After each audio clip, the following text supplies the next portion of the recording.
Saudara, di Kabupaten Jember terdapat sejumlah tempat wisata dan kuliner yang cukup terkenal, yaitu di Rapak dan Cafe. Tempat ini kerap kali menjadi jujukan masyarakat Jember dan sekitarnya untuk pergi wisata ataupun kulineran bersama dengan keluarga. Di balik suksesnya bisnis ini, ada sosok sederhana namun visioner, yaitu Bapak Ponimin Tohari. Beliau tidak hanya sukses membangun bisnis, melainkan juga banyak membuka lapangan pekerjaan baru bagi banyak orang, hingga membuat Jember dikenal lebih jauh lagi. Lalu kiat apa yang dimiliki oleh seorang Bapak Ponimin Tohari ini hingga berhasil bangun Jember lewat wisata dan kulinernya? Kita akan bahas lengkapnya dalam episode Sapa Jember kali ini.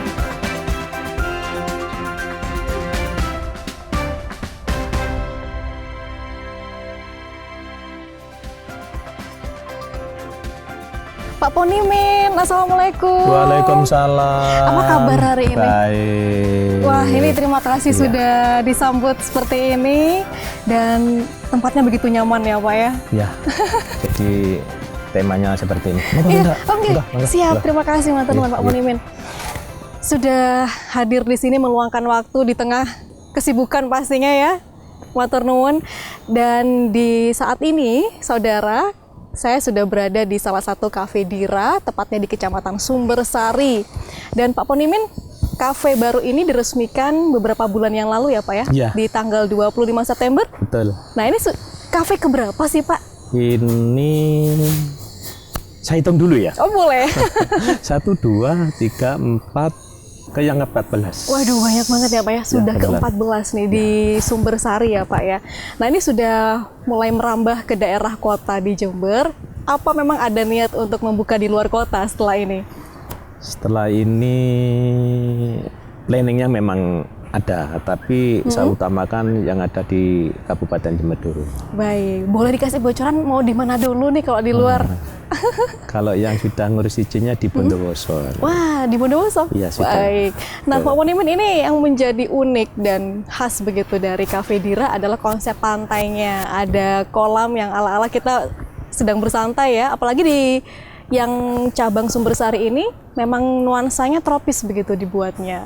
Ini memang konsepnya dibikin seperti itu semuanya atau nanti beda-beda? Jadi nanti konsepnya beda-beda. Kebetulan yang ada di Sumbersari ini temanya seperti tema di kota. Jadi gini, orang kota itu kalau mau ke pantai kan jauh. Iya benar. Jadi saya punya inisiatif bagaimana orang kota ini nggak terlalu jauh-jauh ke pantai. Jadi di kota ini sudah temanya seperti pantai. Waduh, apalagi memang pasirnya putih ya Pak ya, seperti di Papuma itu konsepnya. Jadi gini, pasir ini nanti jangan salah, ini bukan pasir yang dari pantai ya ini ya. Jadi ini pasir buatan. Baik. Nanti biar gak disalahkan karena pantai yang pasir yang ada di pantai itu kan dilindungi sama negara. Pastinya semuanya Ya. tidak untuk merusak alam, Ya. tapi kita menirukan alam agar bisa dinikmati di tengah kota, begitu ya Pak Ponimin. Nah ini juga yang tak kalah menarik saudara adalah mengenai sosok Bapak Ponimin Tohari yang luar biasa memulai semuanya dari nol. Dulu sebenarnya basicnya apa sih Pak bisa sukses ini hari ini? Basic saya ini sebenarnya anaknya seorang, melihat dari latar belakang itu saya ini orang yang paling jauh sama teman-teman. Artinya di kala pada waktu masa muda ini beliau-beliaunya ini sudah menikmati kesenangan, tapi saya ini masih mengusahakan membantu orang tua untuk membantu kehidupan adik-adik saya. Baik, jadi semuanya mulai dari nol, merintis, bekerja di berbagai tempat begitu ya Pak, sebelum akhirnya memutuskan untuk membuat usaha sendiri. Waktu itu bisnis apa yang ditekuni awalnya? Jadi dulu itu saya bisnis yang paling pertama kali ya ini. Ini kalau hijau Mbak. Iya. Jadi ada ketela pohon. Awalnya ini saya jualan ketela pohon itu.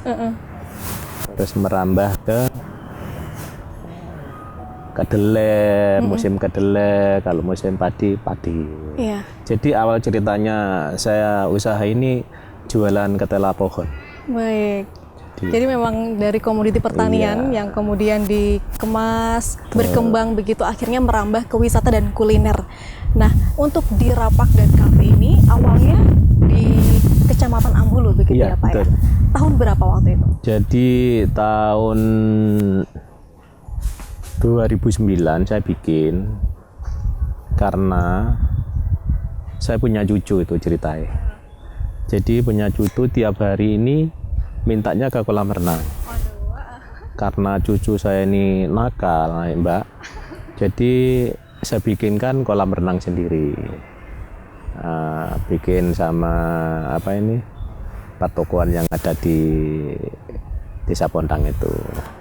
Jadi pada waktu itu saya bikin untuk pembelian market atau pesan dari nominal 50.000 gratis masuk kolam renang.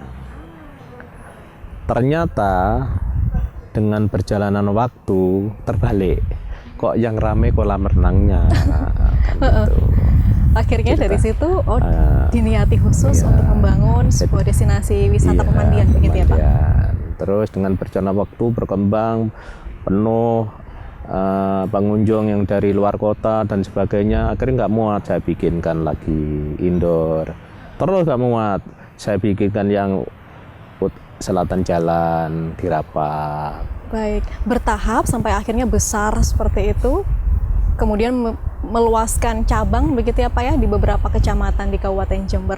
Ini inspirasinya cukup unik dari cucu yang dianggap nakal ya. Iya, jadi dari cucu itu Mbak, ceritanya dari cucu.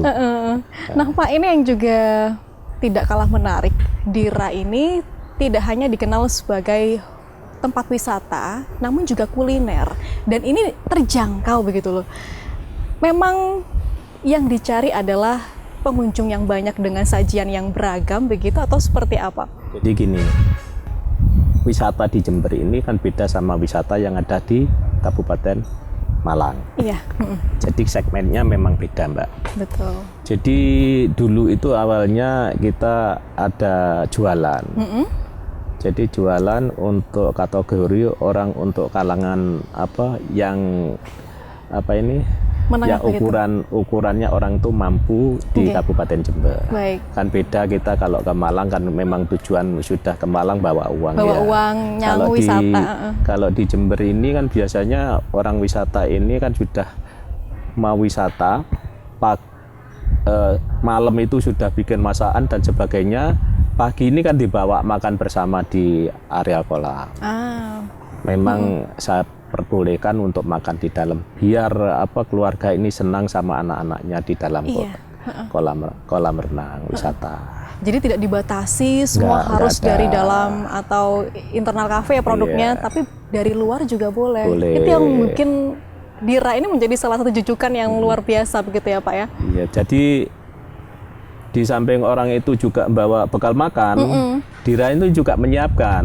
Iya, benar. Awal ceritanya seperti itu. Seperti ini. Ya karena kita ini dengan adanya tiap harinya sudah tahu. Segmennya harus seperti ini, harus seperti ini. Ngikuti lah Mbak. Dan ini harga yang sudah di desa itu berapa, kita ngikuti harga desa. Iya, benar. Nah, itu yang menjadi menarik karena terjangkau ya Pak ya. Semua kalangan bisa menikmati bersama. Pak Ponimin, ini makin menarik. Saya ingin juga mengulik bagaimana terkait dengan di Rapak dan Cafe ini. Namun kita rehat sejenak Pak Ponimin. Dan saudara tetaplah bersama kami dalam Sapa Jember.